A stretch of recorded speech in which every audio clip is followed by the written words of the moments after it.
Welcome to American Living Abroad and Old Head Mindset, the podcast where we explore unique stories of Americans who have left their homeland to embrace new cultures abroad.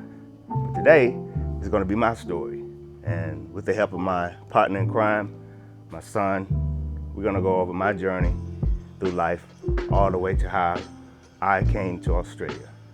So sit back and I hope you enjoy my journey of coming and living abroad here in Australia. Awesome.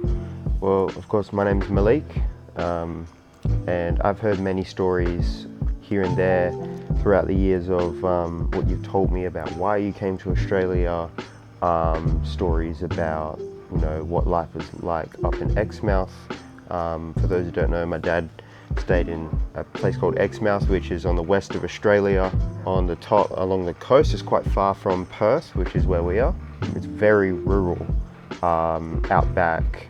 So I've heard many stories about what life was like up there, heard many stories about the transition, but I never got the full picture. So I have some lingering questions, and I would like to unpack it so that other people can hear it as well. So the first question I have was, why did you decide to move to Australia? Was it a conscious decision, or was it just a flowing of events to it? You want to go straight into Australia? Mm-hmm. Okay. Well, the reason I came to Australia was I was in the military, Mm-hmm. and the military asked me to come to Australia. So, but the story behind that was before I joined the Navy, coming through high school, I was watching an old black and white movie, and in that movie, it was a ship pulling into port in Australia. I think it might have been Sydney. Yeah. And I just remember these women, the ship couldn't pull in, so the women came out. They were waiting out to meet the sailors on the ship. And me being 18 at the time, I'm watching this movie, and I jumped out of my seat and said, hey, I want to move to Australia. Yeah. Right? And that stuck with me from 18, and I ended up joining the United States Army National Guard. And what year was that? This is in 1988. And at that time, what was the current kind of perception of Australia? Because, obviously it's different to now in 2025.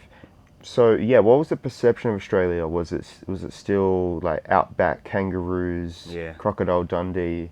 Yeah, I didn't really have any perception of Australia other than I didn't know anything about Australia. Other Do you know where it was? Didn't quite really know what it was. I mean, I would like to think that I could point it out on the map, but I didn't know anything other than Crocodile Dundee. Yeah. I remember watching Crocodile Dundee and the whole family watching this movie, and my dad was laughing so hard he nearly had a stroke. So that was a good, funny moment. But going back to what I was saying with these stories, I watched that movie, joined the Army National Guard, and some years later, I ended up joining the U.S. Navy. And after joining the U.S. Navy, going through school, I got the opportunity. They gave us what they call a dream sheet. When you finish in school, it's a dream sheet they give you, and this is a place that you wish to go next. You're dreaming to go next.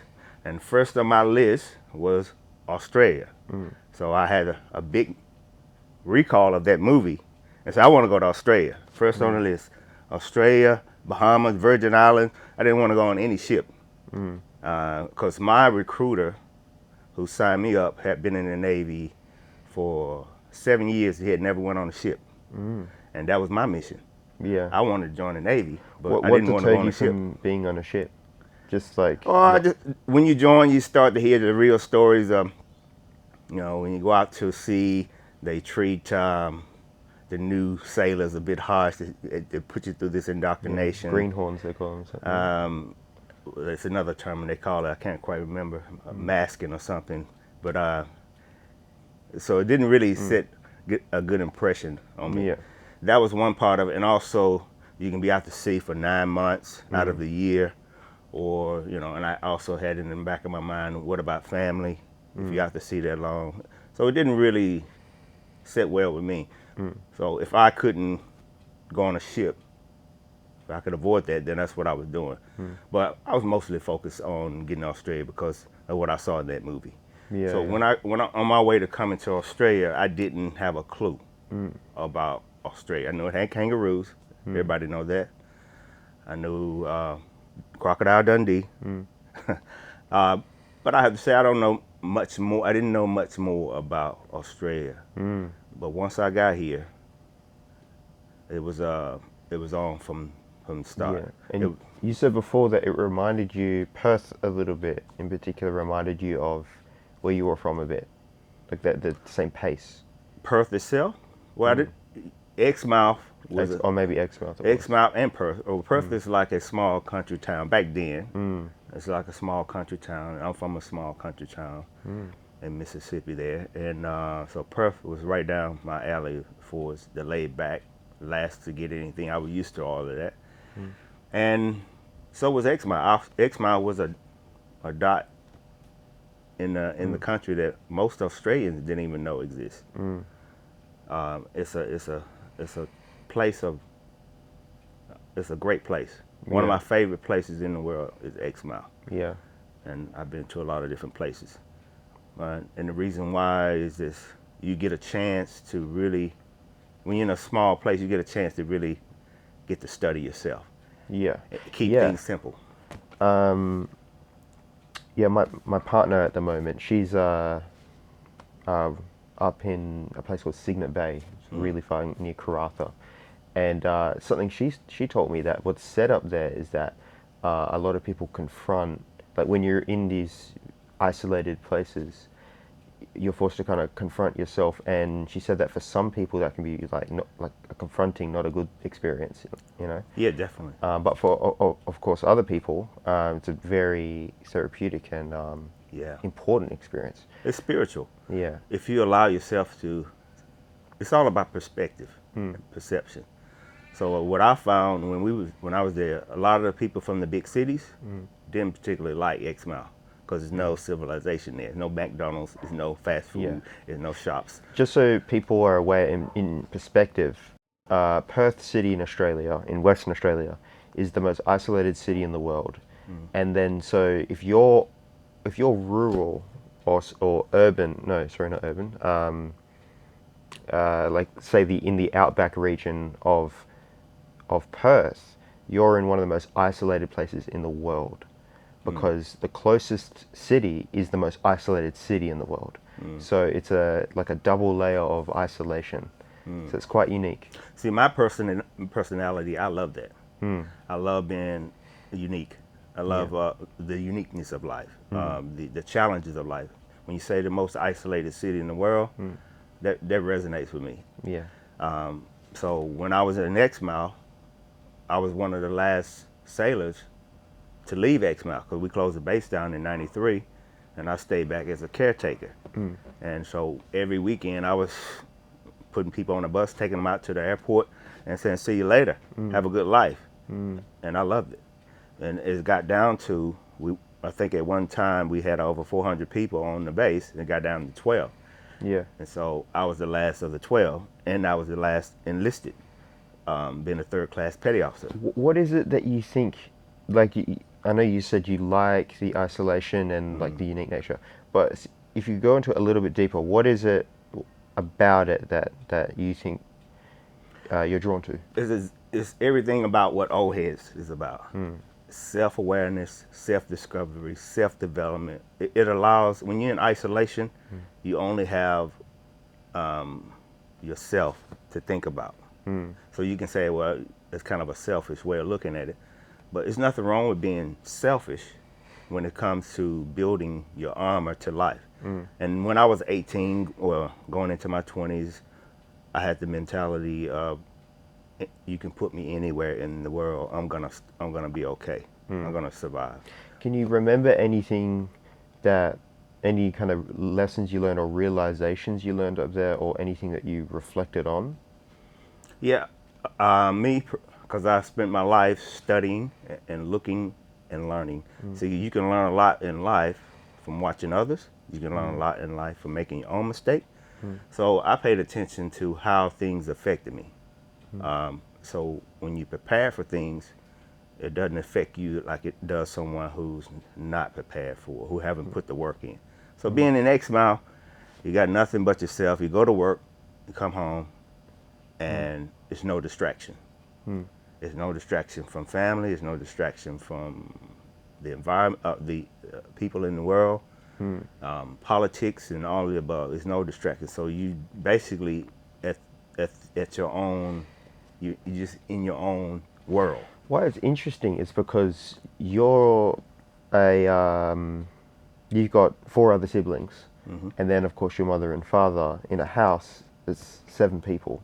So you went from like a very busy environment, it seems, or you grew up in that. Some people, you know, that I've spoken to, they grew up in big families, and they always want to be around other people as a result because they're used to it. Yeah. Of course, everyone's different, but yeah, it would have been maybe like a big not a big transition, but it's an interesting transition to being around, you know, a busy environment and then going to serenity or yeah. When you study yourself, you start to learn certain traits about yourself that give you your power. I think my strongest position is my flexibility and versatility. So that's why you can put me on a desert island, I feel, and I would survive. I mean, I haven't been tested, but I feel like I would be okay for a period of time. And you can also put me in a work environment, working amongst others, and I think I would be fine because I've done that in the military. So it's all about versatility, being flexible, and going with the flow of life and facing the challenges. That's the mentality that I've worked myself in, that mindset that my strength is that. This is why when you live overseas, away from your family, in a whole nother country, you have to have those sort of characteristics of embracing and being flexible and learning and going with the flow, because you're in a whole different culture, different country, and different way of thinking. Similar but different. Yeah. Okay, so going back to Mississippi, before you went to Australia, what led to the decision to go into the military? Is it something you wanted to go to, or is it something you fell into? Okay, this is the small town approach. In America, from a small town, you got a few options. You can go, at least where I'm from, you can go and work in the furniture factories, in the timber industry, farming, join the military, go to college. So for me, I had the aptitude to go to college, but my attitude was never, I had no intention of going to university. From high school. Yeah. No interest. I had family members that went to out to study in university and junior colleges and stuff like that. But me, my intention was straight in the military. And I got that from other family members who had been in and coming back in town and telling the stories of what they were able to achieve. Life was just wonderful for them. But what I found was a lot of them, once you leave the environment that you are in and you go into a different environment, you strive, you get better, but then as soon as you come back to that same environment, sometimes you go worse than when you left. So when I discovered that, I said, once I leave this environment, I'm not coming back to it. Interesting. Yeah. So And how old were you when you made that oath? I say 17, 18. And what led to that? That's not something that's obvious that you would obviously come to. So it seems like there's a lot of contemplation behind that. That's what the self-reflection, So growing up, I would go hang with the friends, hang with the groups, listen to the older guys, but I always observed the way they spoke and the results of what they did. So if you had people who were using drugs or getting into drugs and alcohol, I paid attention to the results of that. So that's why I say you can always learn from other people's mistakes. You're gonna make your own mistake. So, but I watch their decision and the consequences. So what did you see in these people who went away but returned? When you say they became more, what do you mean by that? Well, I don't know really what happened, but I think when you're in an environment that you're not really, let's say you're not content with, and then you you don't know that, you don't know how bad it is, or you don't know what you're missing out on. But once you leave that environment and go see there's a whole nother world out there, and you start thriving and getting better, it boosts your spirit. But as soon as you come back to the old environment, I think it destroys the soul a little bit. And so the person who might have started out on this level go up here and they come back down, they tend to drop below than what they started out on. I just observed that on several of the people who joined the military and ended up back at home. They just went from bad to worse. And I was like, this is not going to be me. I'm not going to do that. Once I leave, I'm not coming back.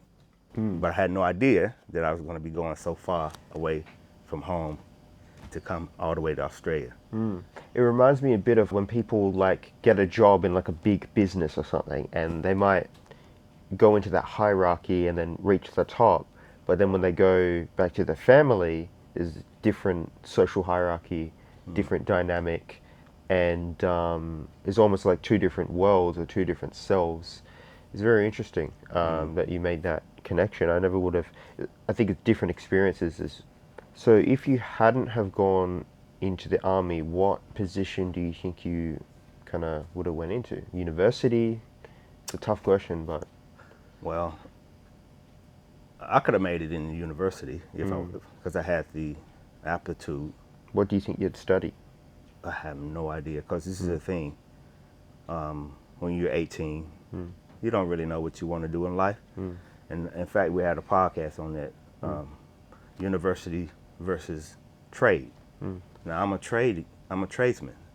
And so I got my position where I think university is not for everyone. So there's nothing wrong with getting a trade in life. But I don't know, because at the time I didn't know what I wanted to do other than the military. Because I know that I wanted to sort of leave my environment, and I wanted something that was going to bring out the best in me. And that's what I was listening to, the stories and seeing the guys when they left and when they returned. They had their head up and chest out. So I knew there was something good about the military. And see, my life lessons I paid attention to growing up. One of the things I learned when I was a young fella, I was lucky enough to be the youngest of the bunch with my cousin, baby of the bunch. So, and with kids, they don't hang around. So when we used to ride our bikes around the neighborhood and up in the country hills and out in the bush and going swimming in swimming holes, and my cousins wouldn't wait around for me. So I had that fear of being left behind. But how I got through it is I kept pedaling that bike. And eventually I would catch up to them. I didn't know at the time, but what they were teaching me is how to persevere, how to stay the course, how to never give up. And I want to thank my cousin for putting me through that, because that's a very good life lesson, is to always persevere, keep going. Even when you get knocked down, keep going. So I think I learned that by hanging with my cousin.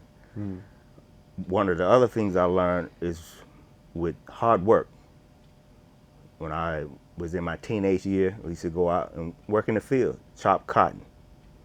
I used to chop cotton for, I think it was $10, $15 a day. And that was in the hot Mississippi weather, out there in the field with the older people, getting on the back of a truck at 5 o'clock in the morning, getting out to the field and working all day.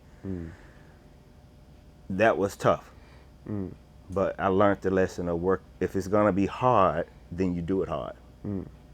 So that's how I reflect back on. Life is gonna be tough at times, but you gotta do it tough. Yeah. And if I didn't go through that experience, I don't know if I could preach that. But yeah, that was some of the lessons I learned in going back home, growing up in Mississippi, being in a family of 5 kids. I lived with my 2 brothers in the same room. We had the same bed. It's none of this my room. You can't come in my room. Yeah. We shared the same room, slept in the same bed. In fact, we had one big bed that we slept in, and we played trampoline on this bed till we wore a big hole in the center of it. And my dad and mom said, well, you made it, you're gonna lay in it. And we had that bed for years. And I would lay in the hole in the middle, and my two brothers on each side of me. And they would sink down on me. And for me, there was never any problem with that. Never had the attitude of where's my space, where I can't have my own space. I was lucky enough, couldn't afford that kind of attitude. Yeah. Yeah, so. That's interesting. Very interesting, yeah. Different culture to Australia then. Australians are they like their space. Yes, You know? yeah. Australians like this space, and you got your own room. Yeah. Yeah. Yeah. Oh, awesome. So the culture shock when you came to Australia, what was something straight away that stood out to you that you didn't think you'd see? Well, as I said, I didn't know anything. I was clueless. Didn't have any expectation. I didn't even do any research. When I got the orders to Australia, I didn't check out the country, where I'm going, what it's going to be like. No one told me. I didn't ask any questions. Did a part of you want to be surprised by it a bit? I was just that naive at 18. It didn't matter because I knew where I was going. I was going to be okay. I had a plan in place that I was going to come here, save my money, and go back to America after 2 years. That was the plan. I knew I was going to an isolated place because they tell you that. So I said, okay, this is an opportunity for me to save money, and then I'll get back and I'll be good. So what I knew of Australia, nothing. But what I discovered is I was connected spiritually. I'm being from a small town in Mississippi where we got the wood, the farms, and the fields and all that, to a boy being pushed on into an isolated place in the X Mile where you got a beach, the Indian Ocean, 2 miles away where you can walk to, and you have things like sea breeze that come through, the sunset. So all of that was just new. New, and I'm telling you, the sunsets in Australia is the most amazing experience that you can be a part of. Yeah. And I remember standing in our oval when we were playing flag football, and the sun set to the point where you just stop the game. Yeah.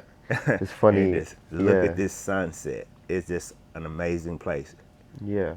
My partner up north again, when we just recently had a little cyclone happen above Australia, off the coast, and towards the end of the end of the cyclone, the clouds are a mess, and they saw a sunset. They said that everyone was just dead quiet, just in shock. She said it was one of the most beautiful things that you could ever see. Just the layers of clouds and the colors that sunsets can create as well. Yes. So yeah, it's strange is that you don't see them as much in Perth, but up north they're incredible. It's a different sunset. Yeah. Just like it's a different sunset in different parts of the world. Yeah. Sunset is beautiful all over the world, but to compare a sunset up north in the Exmouth to one down in Perth, it's not the same. And when you talk about the beaches, again, I had never seen a beach in my life. I didn't live in California. I live on the West Coast. I lived in rural Mississippi. So seeing that beautiful, some of the best white sands. Best beaches in the world. Best beaches. Australia, yeah. And one of my favorite beaches up there is called Turquoise Bay. And that water is so blue and so, turquoise blue is amazing. Yeah. Yeah. No, incredible. But you have that combination of the ocean here. This is the beautiful thing about being up there. You have the ocean here, but you look to the left, it's all rural mountainsides with, we have the wildlife, the emus and the kangaroos. Yeah, the animals would have been a bit of a shock, I bet. Like emus. Yeah, now the emus was a shocker. Yeah, because kangaroos are known around the world, but emus? That's what I didn't know. Yeah, big giant birds. And we had emus on base. Yeah. They would come out from out in the bush and walk through our You'd gates. have been like, what is that? and walk around on base, and they had a favorite spot. Their favorite spot was at our cafeteria, the galley. Because they could smell the bread, they could smell the food, and you walk out of the galley after you finish eating your meal, and there's a big emu standing there. Giant bird, And yeah. I was like, what in the world is that? I had no clue that that was in Australia, Yeah. that the emu. Yeah. And the koalas is another thing where Yeah. that's when you first go and rub a koala, it's more like a spiritual thing again, Yeah. because they're so docile. Well, they're not docile, but they appear to be docile. Yeah. And the ones in the zoo are supposedly just a bit more trained, so you can go Yeah. and touch them and all that. But yeah, one big experience after another with the wildlife, because, and then you had to get used to maneuvering around them, because up north, it's not just that, it's the sheep. The kangaroo is a certain time of day that after about 5 o'clock, or when the sun's getting ready to go down, they will get more active because they come out more at night. Not necessarily the sheep, but you have to be careful on the roads. And those animals, they don't care about your vehicle. They run right out in front of it. So you have to learn how to maneuver around the animals, especially the sheep. When one goes, the whole herd goes from one side of the road to the other. Yeah. Yeah. So great experience though. I love it. Yeah. And the water up there, can you swim in the water? Are there like there's deadly jellyfish or crocodiles up there, or is that not Well, when I north? was there was no crocodile. Apparently Yeah, there's so I think it's crocodiles. further up north you go, Yeah. crocodiles start to be So I think found. they say now there's crocodiles in the water and they've migrated down. Wow. So, but when I was there was no crocodile. Also, some of the most aggressive crocodiles in the world, Australia has. So it was more of, if you're going to be in the water, you have to be concerned with the great white. Yeah, Yeah, sharks. Sharks. Yeah. So, what is it that you most like about the people, the culture, and the country? First off, coming to a country, straight away you know it's a friendly country.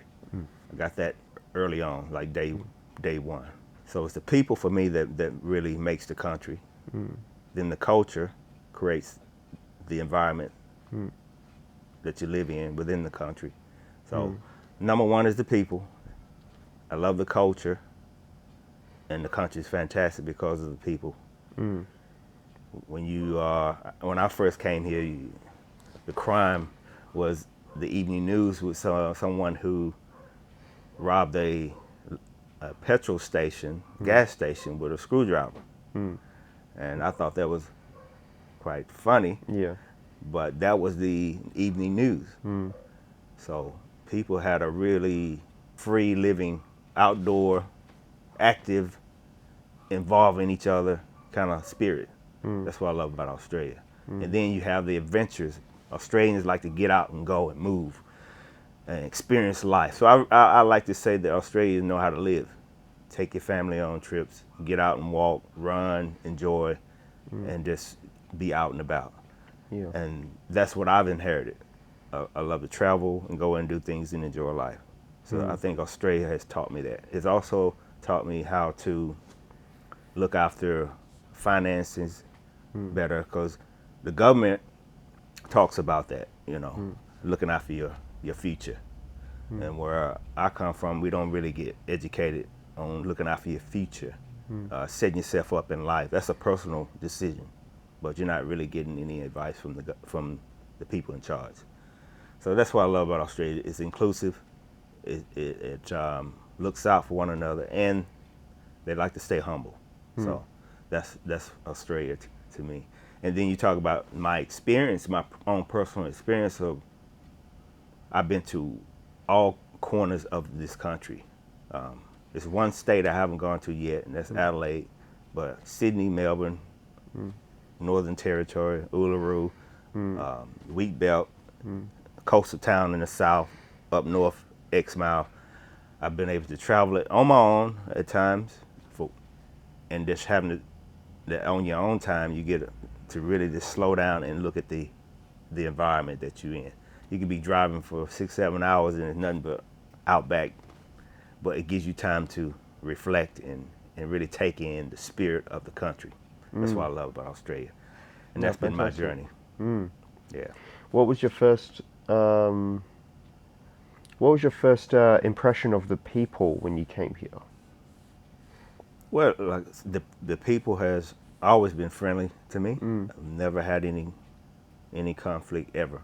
I had one person, I have to say, I had one person that called me the N-word in 35 years.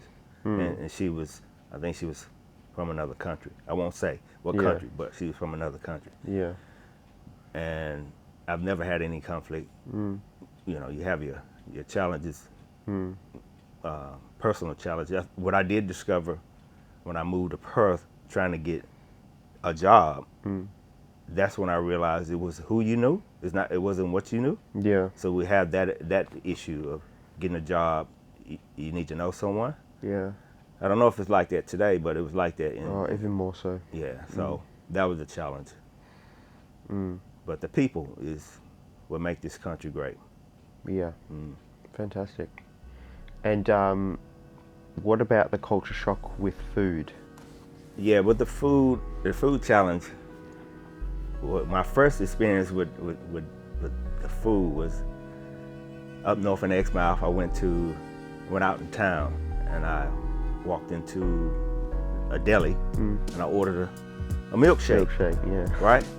And the guy handing over the milkshake to me, and I'm thinking, I suck into it. It's nothing but milk and vanilla essence. Yeah. Shaking. I was like, what in the world is this?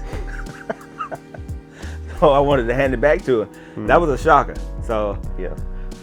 For our Australian audience, tell them what like a milkshake is like in where you're from. Well, a milkshake is like a thick shake where they have the ice cream in it, but in the States, you get your milkshake, you're gonna nearly suck your tongue down your throat trying to get it down because it's so thick. And then I guess the variety of food would be a lot less as well. Yeah, the variety back then, we've come a long way. The food's come a long way from when I first got here. It was not good. Yeah. Yeah, the choice was very slim. Now seeing a lot of like American style barbecue stuff around as well, that in the last 5 or so years. Yeah. Yeah, it's good stuff. Yeah. Well, thank you very much for answering all these questions, and yeah. So if you like what you're listening to, hit the subscribe button and keep following Old Head Mindset. We have other American living abroad stories that you can follow. Check them out, and don't forget, we need your support. Hit the subscribe button at the end of this. So thank you for watching Old Head Mindset on this American Living Abroad series, Australia.